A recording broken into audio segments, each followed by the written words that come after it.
Bueno, estamos de nuevo con el comienzo del curso en donde le presentamos el diagrama de bloque, no voy a repetir todo, y sí recordarles que vamos a trabajar con un diagrama simplificado en donde tenemos que generar la señal digital que va a ser transmitida.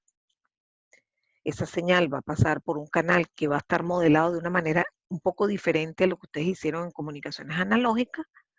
Luego van a tener receptores nuevos y Este, en todo este camino, la idea es que ustedes entiendan cómo existe la posibilidad de transmitir señales, cómo se pueden transmitir, con qué formas de onda, cuál es el impacto que tiene el canal sobre ellas, medir calidad.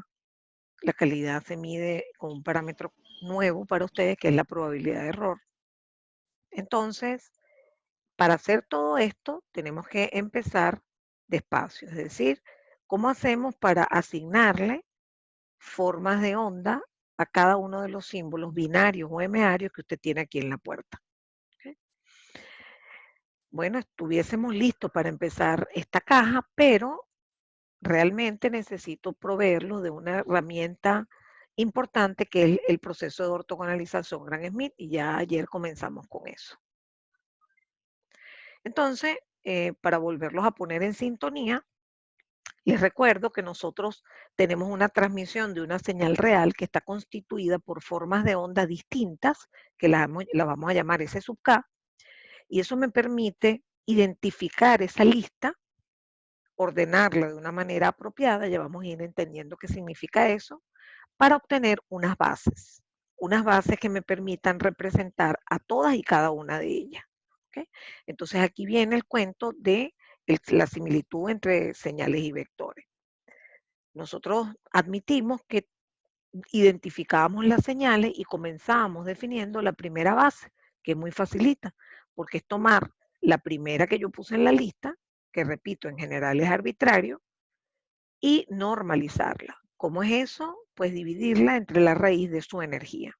Les recuerdo que la energía es la integral entre menos infinito e infinito de la forma de onda al cuadrado, pero aquí vamos a trabajar con señales de energía que solo existen en un intervalo de tiempo T símbolo si es M-ario o T bit si es binario. O sea que esas integrales se van a reducir a la integral entre 0 y T bit. ¿Okay? Una vez que tenemos la primera base, procedemos a trabajar en la búsqueda de la segunda base tomando la señal S2. Ya usamos S1 y no es que vamos a dejar de usarla, sino que la vamos a usar de una manera distinta. Ahora tomamos la siguiente y hacemos este procedimiento. Entonces, por ejemplo, yo aquí tengo un coseno, un menos coseno y un seno. Una señal que se llama ternaria porque M es 3, lo cual es muy poco usado, siempre se usan potencia de 2, solamente que yo a veces lo hago por no hacer binario e irlos acostumbrando al M-ario. Entonces se supone que para calcular la base 2, yo tengo que tomar la señal 2 que la estoy conociendo en este momento y hago el producto escalar con un sub 1. Estos son formas de onda. Entonces tengo que multiplicar esas dos formas de onda, que es multiplicar funciones punto a punto, y después ese producto me da una nueva función que integro. Esto es el producto escalar, la integral entre 0 y t símbolo de este producto. Esto me da un número. Ese número lo multiplico por uso 1 y me queda otra forma de onda. Esa forma de onda la resto de esta y ya tengo la base. Excepto que seguramente no tiene energía unitaria, entonces la normalizo, le saco la energía a todo este zaperoco, que ya ahora se convirtió en una señal, y entonces le saco la energía, le saco la raíz cuadrada, divido esta señal entre ese número y listo, ya tengo la base 2. Y así sucesivamente. Les adelanto que no por flojera ni por hacer fácil el curso, pero en la vida real el tipo de transmisiones que se usan generalmente utilizan es máximo 2 bases. Por ejemplo, todas las modulaciones de amplitud y fase combinadas, como QAM, modulación QAM, solo requieren 2 bases. Entonces, digamos, uno siempre generaliza para que entiendan cómo es, pero gracias a Dios que no nos va a hacer falta. En un caso particular vamos a hablar de varias bases, como por ejemplo MFSK, en donde, ejemplo, tenemos 8 FSK, tenemos 8 símbolos con frecuencias distintas, ortogonales, necesito 8 bases. Pero eso tampoco lo vamos a usar, sino solamente como información general. Muy bien. Ya va, déjeme ver, porque a mí Kevin me dijo, le conté que se me había quedado congelado, y me dijo, bueno, que intentara pasar las láminas con las flechas, pero no me atiende bien. Bueno, entonces quedamos ayer en este ejercicio que es muy interesante porque es gemeario. Tengo 4 señales distintas. Imagínense que tenía un cuantificador en PCM de 4 niveles, m igual 4, y entonces cuando aparece aleatoriamente el nivel 2, le asigno un menos coseno. Cuando aparece el nivel 1, le asigno coseno. Y usted genera una señal en tiempo, que es una sucesión de esos trocitos de señal aleatoriamente distribuida. ¿Okay? Entonces, tengo que recordar cómo sacar la energía. En este caso, T símbolo es 2. Ayer hicimos este cálculo, hicimos este cambio de coseno cuadrado a 1/2 más coseno de doble frecuencia sobre 2. Y en este caso, muy recontra particular, todos los símbolos tienen energía unitaria, o sea que esta normalización va a ser más simple. Entonces, aquí es clave cómo organizo las señales, porque si, por ejemplo, yo pongo coseno y menos coseno, como S2, en vez de seno pongo menos coseno, entonces, ¿qué va a ocurrir? Que me va a salir la primera base, que por cierto, en este ejercicio muy especial, coincide con S1, tiene exactamente la misma forma de S1. Si yo aquí pongo el menos coseno y empiezo a hacer este cálculo, me va a dar que la segunda base es nula. Y eso es obvio, porque si usted ya consiguió la base para esta señal, es evidente que esa base le sirve a esta señal. Entonces hay que ser cuidadoso como usted ordena. Aquí lo hemos sido. Pasamos, ya tenemos la base 1, que es coseno de pi t entre 0 y 2 segundos. Ahora tomamos esta base y nos vamos a dar cuenta que siguiendo esta fórmula, U sub 2 va a quedar simplemente como S2 normalizado. ¿Por qué? Porque fíjense que tenemos que hacer este producto escalar de S2 por U sub 1. Recuerden que U sub 1 es un coseno.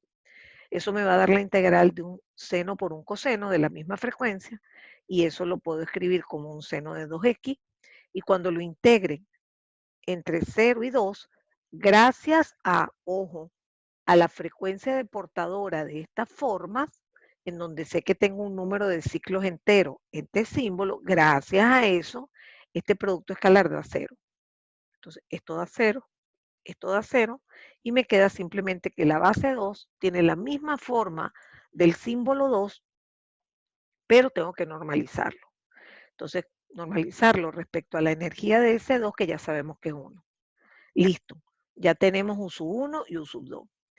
Podríamos seguir trabajando buscando U sub 3, pero aquí nunca vamos a trabajar en exceso, menos en los exámenes. O sea, usted tiene que estudiar la situación e irse preguntando si tiene sentido que usted siga haciendo ese formulero loco para calcular la base 3. Aquí miramos que la siguiente forma de onda en juego es S3, es un menos coseno. Entonces usted dice, olvídelo. Ya ese lo puedo representar con la base que me ofreció este. Perfecto. Base 3, 0. Pero vamos a probar con este. No, tampoco. Porque ya conseguí una base que me permitía representar el símbolo 2, y obviamente con esa base también puedo representar el símbolo 4. De tal manera que no vale la pena. Sin embargo, que no me agarra las flechas para cambiar las láminas. Sin embargo, vamos a hacer este ejercicio solo para que vean cómo funciona el cuento con S3, porque es un poquito más complicado, fíjense. Vamos a calcular la base 3 y para eso uso S3. Ya sabemos que nos va a dar 0, pero yo quiero ver si es verdad. Entonces, lo primero que hago es multiplicar S3 por U sub 1. Les recuerdo que U sub 1 es igual a S1 y U sub 2 es igual a S2. Por eso no las escribí aquí. Entonces, cuando yo multiplico S3 por U sub 1, que es lo mismo que multiplicar S3 por U sub 2, perdón, S3 por S1, me va a dar un menos coseno cuadrado. Es decir, me va a dar una integral que incluso ya hicimos, ¿verdad? Porque pusimos un medio más coseno, etcétera, etcétera. Total que esa integral va a quedar un número finito que voy a tener que multiplicar por U sub 1. Perfecto. Pero cuando haga S3 por U sub 2, esa integral de seno por coseno me va a dar 0. Entonces, resulta que cuando yo haga esto, ¿verdad? U sub 1 tiene la forma de coseno y S3 también. Resulta que aquí me va a quedar menos S3. Cuando haga todo esto me va a quedar menos S3 y por lo tanto U sub 3 me va a dar 0. ¿De acuerdo? Aquí está en detalle cómo fue que desarrollé ese coseno cuadrado que produjo S3 punto U sub 1 y van a ver que ese producto escalar me da menos 1, menos por menos da más, y entonces me queda aquí un más coseno. Menos coseno, que es ese 3, más coseno, es 0. Efectivamente, ya tengo que la base 3 me da 0, y bueno, ya no tengo que contarles que la base 4 también. Hechas las bases, ya puedo escribir la constelación. Les recuerdo que la constelación es escribir las S sub K en función de las U sub K en general. Este ejercicio es facilito porque U sub 1 es igual a esto. Entonces, S1 es exactamente igual a U sub 1. Por lo tanto, en el eje U sub 1 pongo un 1. La distancia radial de aquí a aquí es un 1. Eso se lee así. El símbolo 1 es una vez U sub 1. O sea, el símbolo 1 es igual a U sub 1. Igual el símbolo 2, que resultó ser igual a la base 2. Entonces, el símbolo 2 es igual a U sub 2. Y ponemos esta pelotica aquí. Entonces, este es el eje U sub 1, este es el eje U sub 2. Cuando tenemos el símbolo S3, fíjese que me da menos coseno. O sea que me da menos U sub 1. Y por eso queda en el lado izquierdo del eje U sub 1. Y finalmente S4 es menos U sub 2, a pesar de que es un más seno, es un menos U sub 2, y por lo tanto me quedo ubicado en el eje negativo de U sub 2. Entonces ya tenemos la constelación en este caso. Procedemos a calcular la energía promedio, que es la distancia radial de cada símbolo al cuadrado. 1 al cuadrado por un medio, más 1 al cuadrado por un medio, más 1 al cuadrado por un medio, más 1 al cuadrado por un medio, por un medio, no por un cuarto, disculpe. Lo estoy viendo y estoy leyendo un medio. Repito, 1 al cuadrado por un cuarto, 1 al cuadrado por un cuarto, porque son 4 símbolos equiprobables. La probabilidad de cada uno es un cuarto. Entonces eso me da un valor que es la energía promedio, que en este caso me da 1, y resulta que eso es igual siempre, siempre, siempre a la potencia verdadera de la señal transmitida por T símbolo. En los casos binarios ponemos, en vez de T símbolo, ponemos T bit, aunque podemos dejar T símbolo. Y resulta que como T símbolo es 2, puedo despejar el valor de la potencia y la potencia me da un medio. Oye, pero eso es perfecto, porque resulta que la señal sinusoidal de este ejercicio, aunque aquí está mala la escala, tiene amplitud 1. Esta gráfica no se corresponde a este ejercicio, solo puso una gráfica para que vean que eran símbolos distintos. Fíjense que todos los cosenos tienen amplitud 1. Es decir, que en el tiempo usted va a ver una sucesión de sinusoides que van cambiando de fase en el tiempo, pero todas tienen amplitud 1.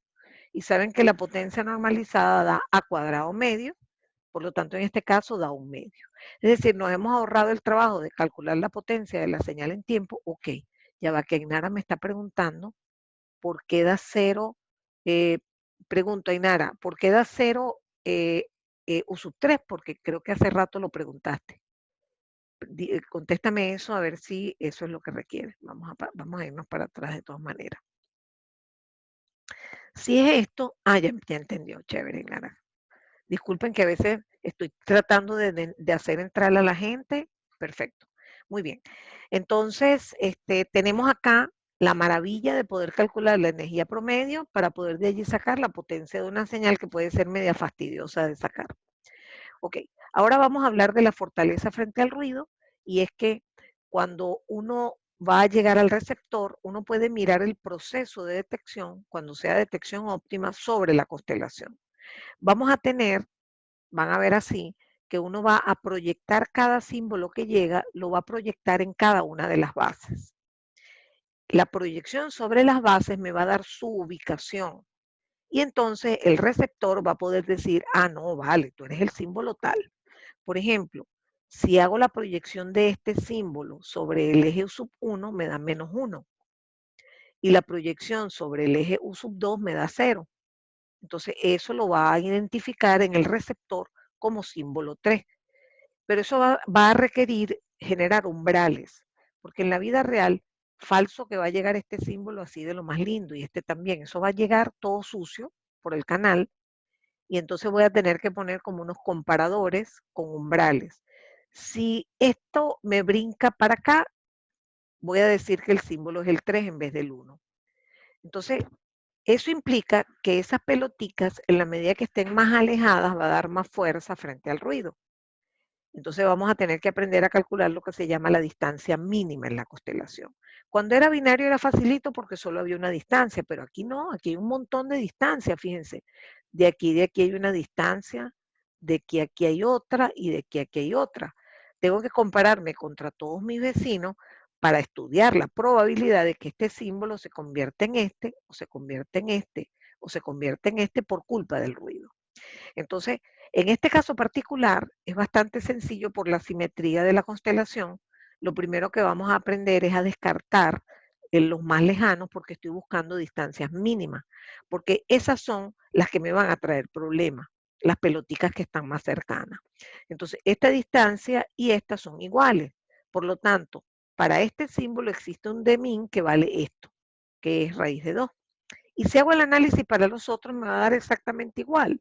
O sea que para esta constelación, de min da raíz de 2. Entonces, yo comparo con otra constelación, y lo voy a hacer con mucha frecuencia, empezando desde el primer parcial, y yo les voy a poner a comparar varios sistemas cuaternarios, y el ganador frente al ruido es el que tenga la distancia mínima. ¿Okay? Aquí les muestro por primera vez el receptor Gram-Schmidt.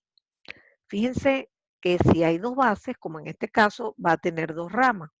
Y van a ver en un ratico que les voy a poner el de no retorno a cero polar que tiene una sola rama. Aquí va llegando progresivamente una señal que es una sucesión de símbolos aleatorios, pero que se ha ensuciado. ¿Okay? Vamos a suponer que no hay ruido. Vamos a suponer que me llegue el símbolo 1. El símbolo 1 va a pasar por aquí, se va a multiplicar por U1 y se va a integrar en el tiempo de símbolo. Ojo, esto no es nada más y nada menos que hacer el producto escalar electrónicamente. Multiplicar por U1 e integrar es hacer el producto escalar de S1 por U1 integrado. ¿Okay? Y por otro lado, esa señal también ingresa por la rama 2 y se va a multiplicar por U1 y después se va a integrar entre 0 y 2. ¿Qué va a ocurrir? Que, por ejemplo, el símbolo 1, que es un coseno, cuando lo pases por esta rama, aquí va a dar 0. El símbolo 1, en cambio, como va a ser exactamente igual a la base, lógicamente se parecen mucho, el producto escalar va a estar determinando cuánto se parece el símbolo a la base al multiplicar e integrar, o sea, al hacer el producto escalar, y aquí me va a quedar un número, ya veremos qué número me queda.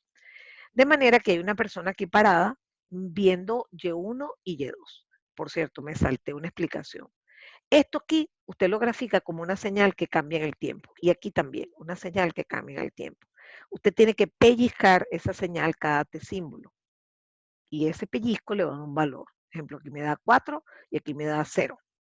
Entonces, el señor que está aquí viendo mira 4 y 0 y dice, ah, no, vale, ese es el símbolo 1, etcétera, etcétera. En realidad, aquí vamos a necesitar un sistema de comparadores, en vez de poner un señor que lo mire, un sistema de comparadores. Ah, perdón, perdón. Eh, tengo que estar más pendiente del chat.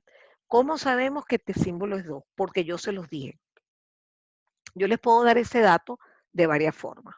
Opción 1, les dibujo un símbolo y le pongo la escala de tiempo. Se lo dibujo. Un pulsito que llega a 8 en no retorno a cero polar. Bueno, eso es este símbolo o este bit. Opción B. ¿Saben una cosa? Que aquí yo no veo eso de la mano, yo siempre he visto lo de la mano, yo no sé si es en los Zoom Pro, como el que tiene los CAP, que yo no lo he pedido, pero aquí yo activé incluso en las opciones lo de levantar la mano, ya lo explico, ahí nada. levantar la mano y bueno, aquí no, pero bueno, no importa. No, no, no, me refiero a ustedes. Yo sé que son ustedes los que pueden levantar la mano, pero no me llega ninguna notificación. No, o sea, veo simplemente que en el chat hay preguntas. Ya va que está entrando Javier, que no sé. Ok, déjeme devolverme a la pregunta de este símbolo. Eso se los digo yo. Bueno, a veces se lo pregunto porque le doy otros datos y usted tiene que sacar esa conclusión. Pero en este ejercicio particular yo puse que los símbolos eran válidos entre 0 y 2 segundos. Entonces le di TS. ¿Okay? Entonces, otra opción es que yo le diga la velocidad de transmisión. Le digo, tengo una transmisión M área que transmite 1000 símbolos por segundo. Bueno, ustedes le sacan el inverso a eso y eso es este símbolo. ¿Okay? Ainara pregunta por qué es importante que la distancia mínima sea grande. No se preocupe, déjenme avanzar y lo voy a hacer con otro ejemplo para que lo vean más claro. ¿Okay? Aquí va a ocurrir una cosa muy curiosa, es que cuando ustedes tengan el receptor Oran-Smith, los voltajes que están aquí son exactamente los valores de la constelación, exactamente. ¿Okay? Entonces, por supuesto, eso les está dando la ubicación en la constelación de los símbolos y aquí vamos a tener un sistema de comparadores que va a diferenciar los símbolos. ¿Okay? Pero se los voy a explicar después otra vez, Ainara, con el caso unidimensional y después nos devolvemos al bidimensional. ¿Okay? Para no explicártelo igualito, sino buscar otra forma de que lo entienda. Entonces, este receptor es un receptor absolutamente real y además les voy a demostrar para el parcial 2 que es el óptimo.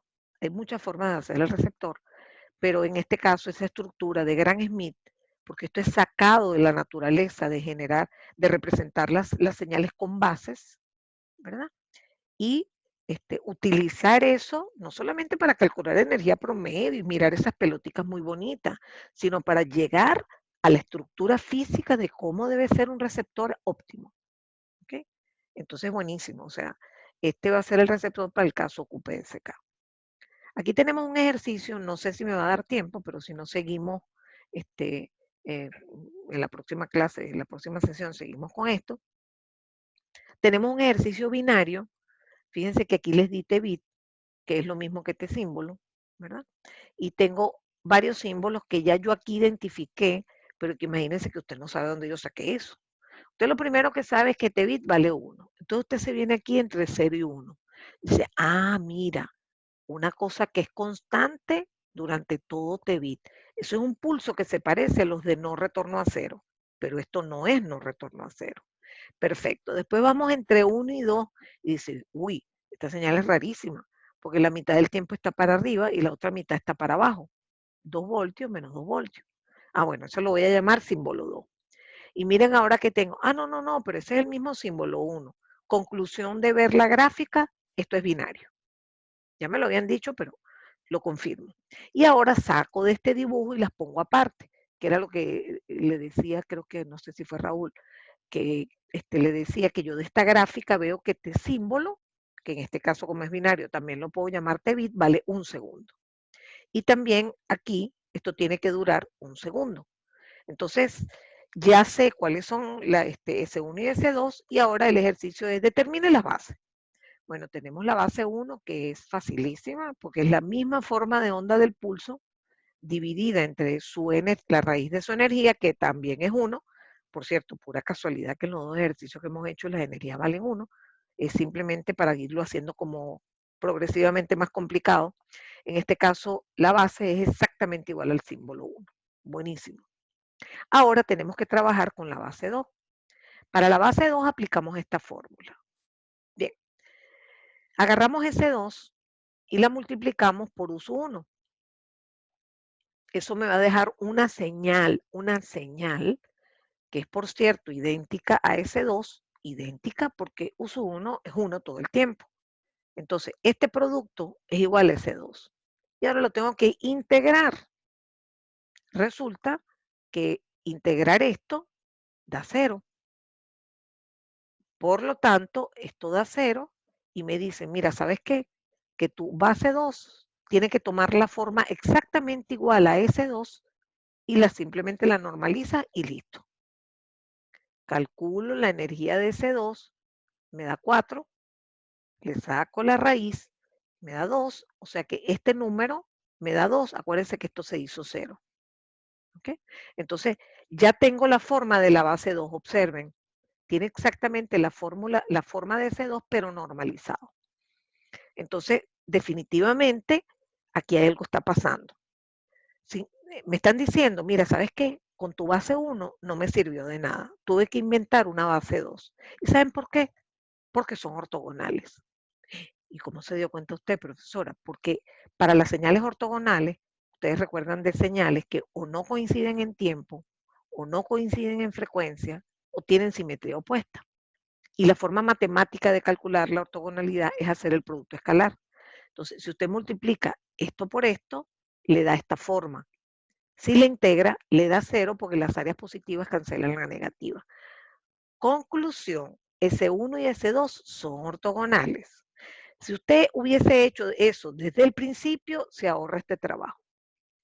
Ya usted sabe que S2 no es representable con U sub 1, que es igual a S1, así que olvídelo. Necesito otra base y en este caso esa base es proporcional a el símbolo 2, es la misma. Pero eso sí, ¿no? Tiene una energía unitaria, por lo tanto las alturas aquí sí no son iguales. Entonces fíjense que es mucho lo que usted tiene que investigar antes de ponerse a sacar cuenta. ¿Ok? Primero, ver si se parecen. Por ejemplo, pulso para arriba y pulso negativo. Ah, no, eso con una sola base lo resuelvo. Aquí son ortogonales. Listo, necesito 2 bases. Y ahora hacemos la constelación. ¿Cómo hace usted para representar este pulso con este? Nada, son igualitos. Exacto. S1 es una vez U1. ¿Cómo hace usted para representar esta señal o esta forma con esta otra? Nada, es simplemente esta multiplicada por 2. Entonces pone la pelotica y esto significa que S2 es 2 veces U sub 2. ¿Okay? Aquí calculamos también la energía promedio, que es esto al cuadrado por 1/2, ahora sí es 1/2 porque es binario, más esto al cuadrado por 1/2, eso me da 5 medios, y eso es igual a la potencia por T bit. Ah, pero es que el T bit vale 1, perfecto. Es decir, que la potencia de esta señal toda loca, aleatoria, la potencia, no tengo idea cómo la voy a calcular en tiempo, pero ya no hace falta, porque la calculé de la constelación. La potencia de transmisión es 5 medios. Muy bien. Aquí tenemos nuevamente la constelación y aquí me preocupo por la distancia entre símbolos, que es una sola. ¿Okay? Y eh, ¿por qué necesito que esa distancia sea grande? Porque en el receptor cada símbolo lo voy a pasar por las ramas y me van a dar las proyecciones en las ramas. Entonces, en la medida, y yo comparo, acuérdense que eso no va a estar limpio, eso va a estar sucio. Entonces, de repente, este símbolo se va a acercar acá y la proyección sobre U sub 2 se va a parecer a 2. Entonces, en la medida que yo separe los símbolos, el receptor va a tener voltajes más alejados y voy a poder más fácilmente definir si me llegó el símbolo 1 o el símbolo 2. Eso después lo vamos a ver también con no retorno a cero polar, que lo vamos a repasar cuando volvamos del corte. Aquí tenemos el receptor Gram-Schmidt para este caso que acabamos de ver. Solamente que fíjense que uso 1 es una constante. De hecho, en la vida real, alguien tiene el micrófono abierto. En la vida real, cuando multiplicas, pones aquí uso 1 con esta constante, este multiplicador no existe, obviamente. Es simplemente un integrador, porque esto es constante para todo t. Y como esto se hace, esto se cierra cada t símbolo, que en este caso es t bit, pues esto no habría que ponerlo físicamente. Pero en este caso sí, U sub 2 tendría esta forma. Usted tendría que multiplicar cada intervalo de tiempo t bit, tendría que multiplicar la señal que está llegando, que está sucia, lo tiene que multiplicar por U sub 1 por arriba y por U sub 2 por abajo. Eso le va a dar valores aquí y en función de esos valores usted va a decir, no, olvídate, eso era el símbolo 2 o eso era el símbolo 1. Entonces, fíjense la importancia de lo que es el procedimiento de ortogonalización Gram-Schmidt. Y ahora sí me están avisando que me quedan menos de un minuto y voy a parar la clase y como ayer ya saben el procedimiento.